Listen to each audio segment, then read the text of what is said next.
when now that I'm a broker, everything I do, say, or how I act reflects on the entire brokerage. So if I didn't have that background that I have now, I don't think I would be where I'm at today. My name is Kevin McIntosh, and this is The Closing Table, where we talk to experts about their experience in real estate all across the country. Let's go.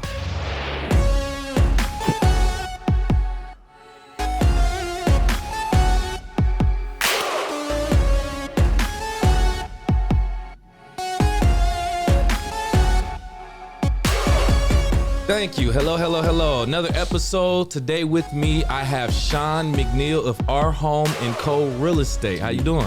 Doing good. You nailed it. Thank you. I'm doing good so far. Thank you for coming in and actually being in the studio with us today. Thank you guys for having me, man. Absolutely. This is cool. Absolutely. So let's go straight into it. I want to ask you a little bit about your background to start off. Let's kick it, man. U.S. military experience. You are a Marine Corps veteran, correct? Correct, yep. All right. Well, first and foremost, thank you for your service. Thank you. Want to put that out there. How do you feel like what you've learned from the Marine Corps has given you an advantage in your profession? I mean, probably for me, I think the biggest thing, I think the biggest two things, number one is work ethic, right? Because you don't get downtime in the Marine Corps, right? So I think that's first and foremost. When I look at people that come out of the military versus civilians, no offense, there's just a drastic difference in drive and work ethic and things like that. Discipline and things of that nature. Yep. This is a joke, I swear to God, but it's kind of like prison, you'll do anything to never have to go back to that. So you probably work a little bit harder than everybody else. And then, I think the leadership aspect is the thing, because when I got out, I was not that old. I was a young kid, 22, 23, 24, in charge of 30 18-year-olds when I got out. So, that's a lot of responsibility. I had people that outranked me that I was in charge of. And going through the progression of leadership in the Marine Corps is I think the definition of the way to do it. You start out I was 21, 22 as a team leader, and you're in charge of 4 people. Well, then you're a squad leader at some point, and you're in charge of this many people, and you're going through the emotional intelligence maturing as well, because you get that power first. And me being in charge of 4 people as a team leader, I was a hardcore, you were gonna do what I say when I say it. We're gonna drop, do push-ups, that's how I was. Correct. Right? And then you get the squad, and then you're kind of well, I need my team leaders to be the hard chargers, and I've just got to control this. Then you become in charge of everybody, and then you're kind of like daddy, you know what I mean?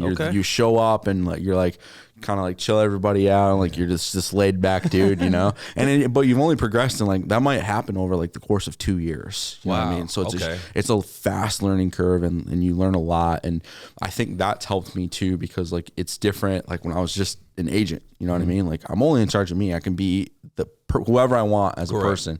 When now that I'm a broker, everything I do, say, or how I act reflects on the entire brokerage. So if I didn't have that background that I have now, I don't think I would be where I'm at today. And how many years did you serve? I did 4 years, and then I actually did another year of DOD work for the Marine Corps Warfighting Lab as well. Okay. So that was privately once I got out. So. Nice. All right. Cool. Then you end up in Michigan. Yep. Bay City Correct. specifically Bay is City. your market? Yep. Okay. Yep. How does Bay City, the market in real estate, compare to other nearby markets? Yeah, so Bay City's kind of this weird mix of real estate, right? Because number one, you've got 2 sides to the city. You've got the east side and you got the west side. Right. So your west side's gonna be more suburbs, things like that. East side might be more city, but there's also kind of city on the west side too. Now the way so if I walk into a house, let's say that's on Center Avenue, that might be a $400,000 house on Center Avenue. Okay. You take that exact same house, 1 block away, that might cut that value down to $100,000. Wow. It's insane, right? So it's, if you don't know that market, you're not from there, right? It's crazy. And that could just be, you move it 1 block this side of the street, you move it half a block the other side of the street, and maybe it's only $350. You know, it's very dynamic and fluid in the way that correct the housing market is. Yeah, and I've never been to Bay City, so I have no idea. But just to know, like, I know other cities that are similar to that. Sure. You know, they would have a certain area that's built up and it's nice, and it could be like a block away or even right across the street. It's completely different story. Property value is like half I mean, that. even I live in the suburbs, and where I live, like, you definitely are just paying for the neighborhood, right? There's no other comparable house to that neighborhood. Now there's like new construction and stuff, and that would be somewhat similar, but again, like, you're paying for those neighborhoods, right? Gotcha. So it's just super dynamic, and but it makes it fun and interesting, right? You never know what you're gonna walk into too. So that's kind of like what makes it fun. Correct. Yeah. Okay, so being in Bay City, no matter what market you're in, you're gonna have competitors. Yeah. Oh yeah. So what strategies do you use to market to make yourself stand out from your competitors? I think our big thing for, like, not just me, I mean the entire brokerage is social media. I kill it on Facebook. I get most of my business from Facebook. And I think that we push that pretty hard. And I think that's kind of what sets us apart. I see a lot of other local brokerages doing it. I don't think they do it as well as us. And that's kind of like my one humble brag is, there you go. I don't think they're missing something there because like where we're, you know, you go on any of our Facebooks and it's not just real estate, right? Like it shows our lives, and like we have things outside of real estate that we do. And like you look at my stuff, and I post memes and stuff, funny stuff, make you laugh, or a funny video. And, there's things beyond real estate. When you see everybody else, it's just real estate. Right. That's their lives, and that's the way their brokers make them do it. And I don't agree with that. And I think it brings the algorithms down, and they don't get as much attention, and I think that's why we're so successful with it. Correct. And I agree with that. Even as a small business owner, like, you can't just go straight selling things, posting business all the time. Exactly. You won't get engagement like that necessarily. You want to get engagement from, just what people usually go to social media for sometimes, entertainment, just take them away from their normal lives and things of that nature. So. Yeah, that, and I like, it helps when the community that I'm involved in, I grew up in too. I think that's a big impact because I know so many people in that community that, it makes business easier. And we have a good,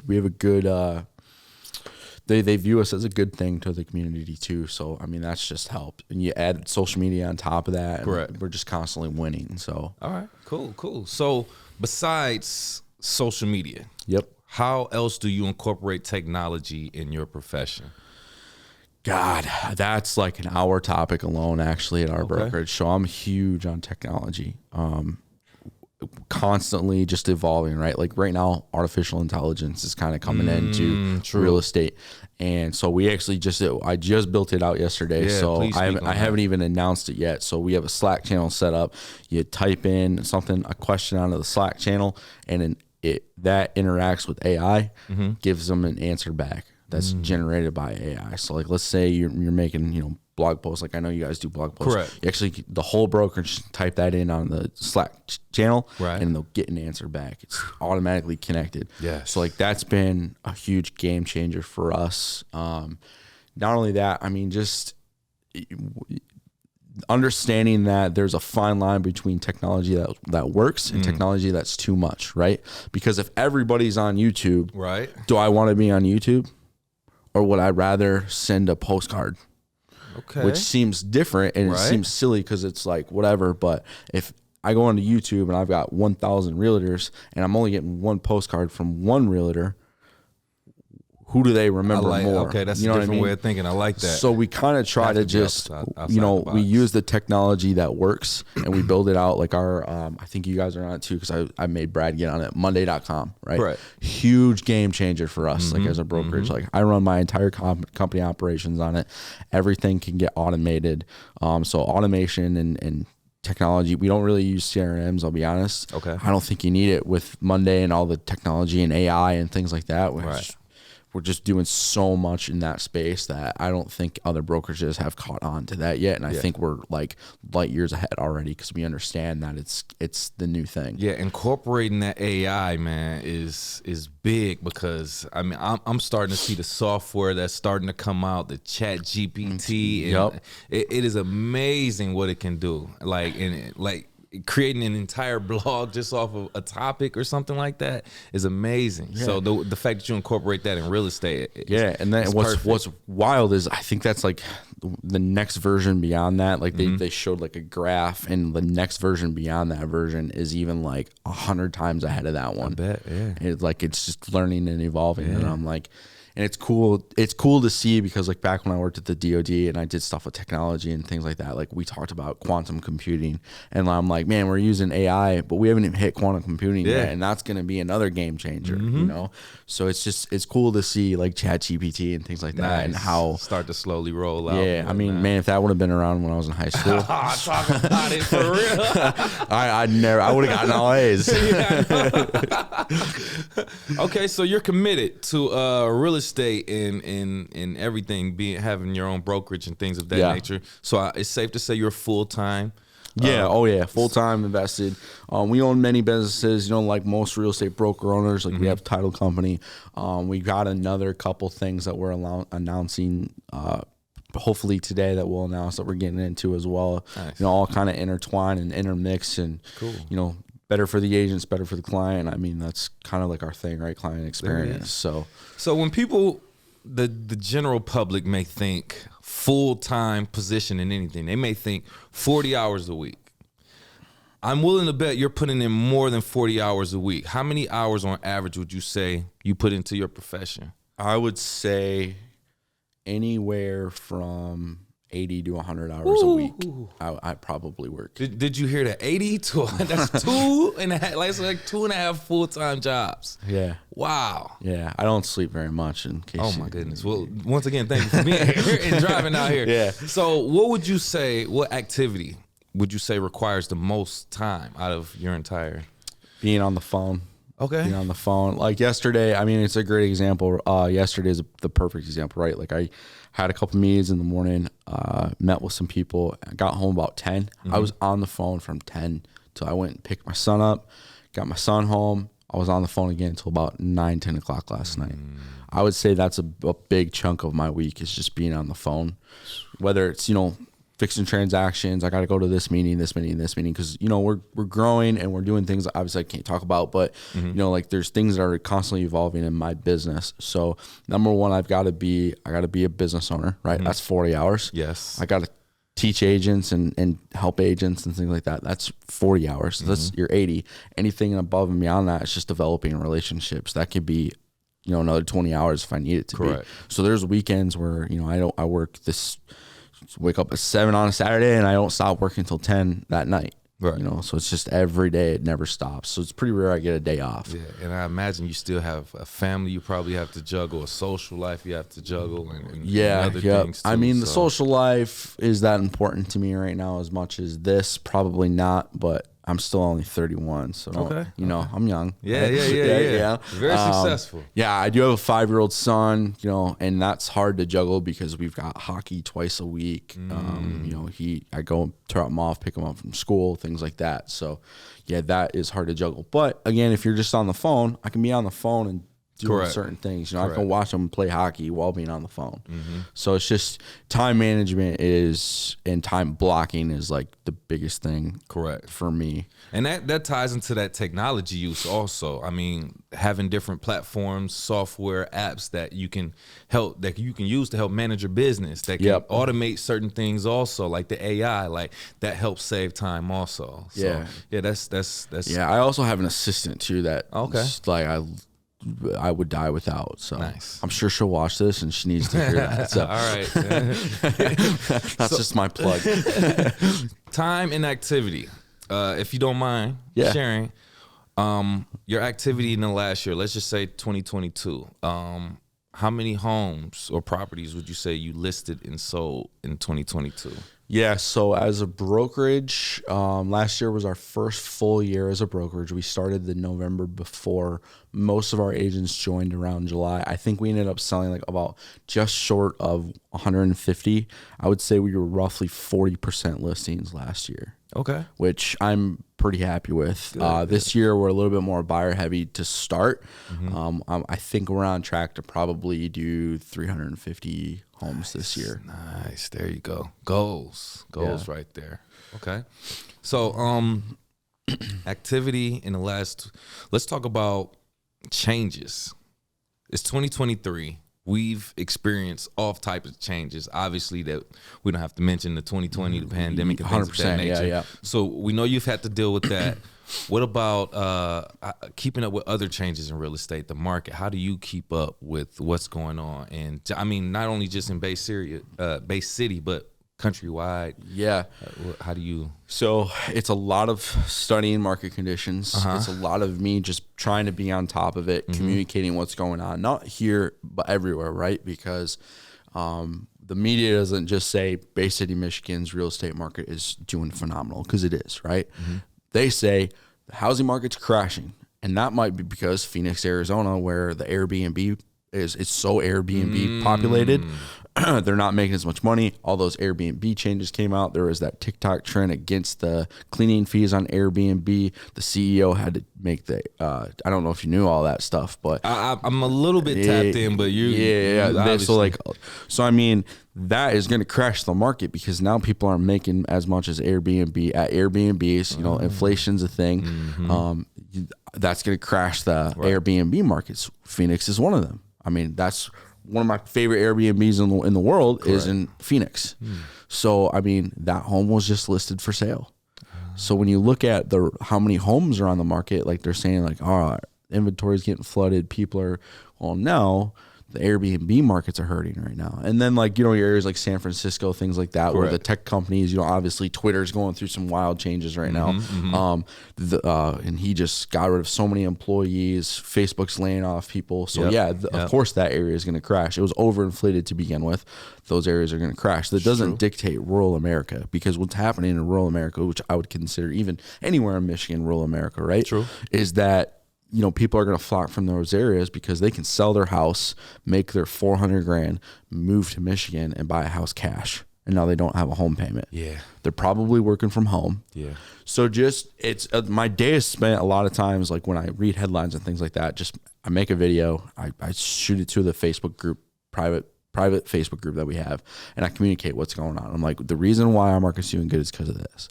I'd say like the major doom and gloom right now is a lot of agents are going to get out of the industry this year. Agents, loan officers, you know, a lot of them are going to get out of the industry. So what I tell them is, how I communicate that is, listen, out of the 1.4 million real estate agents that were around last year, there was like 800,000 of them that didn't make a sale. Not one sale. Wow. So that's more than half of the realtor population didn't make one single sale in 2022. Like, that's huge, right? Wow. So what I've told, I come from a place in the military. So what I tell them and what I communicate is, listen, I was just a basic Marine. I was grunt. I had the opportunity to go try out for other things, and that I just chose not to. But I got to work with a lot of like special forces, Navy SEALs, things like that. The one thing about them is we spend as Marines our time wanting to go do that because we think they're cool and they do all the cool stuff. They get the cool missions, and they spend their time doing the basics, just the basics over and over again, and they become experts in the basics. So I'm like, while the difference between the guys doing the cool stuff, quote unquote, and us is we sit around wanting to be them, and they sit around doing the things we should be doing every day. So I communicate to my brokerage, and I'm like, if you guys just do the basic stuff, the very basic stuff, call people, develop relationships, attack your sphere, provide really good client experience, we're going to win. And I was preaching that all last year. Obviously, 150 sales wasn't that great. Sales were down. We hit August. Interest rates went up. Like, that's when we started to see like 5, 6. Sales significantly dropped from August to December. And I was like, guys, we're right there. Don't worry, we're right there. Did I know that we were right there? No, but I'm a believer, right? There you go. As a leader, you gotta I'm a believer, you know? And then we hit January, and like, it was like the second week of January, it was like a flip switch. There it is. Someone turned the light on, and the whole brokerage, I mean, it was insane. Like, I just got one of our reports in this morning as I was driving here, and I mean, we're outperforming most brokerages in the area now. Nice. It's great. Great. That's great to hear, man. That's great to hear. So, speaking of your performance, I saw that you were named, I believe this is one of Zillow's best premier agents. Yep. An award only the top 10% of Zillow agents actually get being nominated from the clients that they actually serve. Sure. Yep. So congratulations on that, first and foremost. Thank you. Any other awards, achievements, acknowledgments that you would like to get? So that award's pretty funny because, like, you know, you've got it's hated on because you have to pay to be a premier agent, right? I pay. Really? It's an advertising budget that you pay. Okay. But what people don't realize is, like, the second you get off a call, that client gets a survey on you. So if you get bad surveys, you can even get kicked off the program. So that'll be my little caveat for my haters that are gonna shoot me a text and be like, "You Zillow guy." Talk your talk, man. I think the other one, which I think I lost it. So when I opened my brokerage, I was like one of the youngest real estate broker owners in the state of Michigan. Nice. So I opened at 30. I didn't know anyone at that time. I think there's one girl that's beating me now. I think she's a little bit younger than I am that just opened her shop, which is cool. But yeah, that was like such a cool thing to be like, you know, I'm one of, like, if not the youngest, I'm one of the younger ones in the entire state. Facts. Like that's pretty cool. So nice. That was an achievement for me. And you know, everything else that I've done in real estate, I mean, at this point, I don't really care what I've done personally. It's all about my brokerage now. So there you go. Great leadership. Yeah, 100%. Great leadership. Yep. All right. Well, that's all that we have. Shawn, I appreciate you. Thanks for coming in. Appreciate your time. Anything you want to tell the audience? You want to tell them how to contact you if they want to reach out to you? Yeah, you can reach me anywhere. Texting me is always best because I won't delete my text messages. I got 400 unread, but I can always see them. 989-392-7719. And I'm wearing my positive vibes on like I did last time when I was on the similar podcast. And that's how we like it. Keep the vibes positive, man. Thank you again, Shawn, for being here. Any and everybody watching, thank you, especially if you're watching on YouTube. Do us a favor, like, share, subscribe to the video, subscribe to our channel also. And if you're listening on Apple, Spotify, or any other podcast platforms, please like, share, subscribe, give us a 5-star rating, subscribe to the channel for our latest content also. And let me leave you with this, viewers. What challenges have you faced when looking for your home, whether renting or actually owning? Go ahead and drop your comments below. Other than that, we'll see you next time. See you. Appreciate you, man. Yeah, that was fun. Thank you, man. That was cool. I haven't done a podcast in a minute.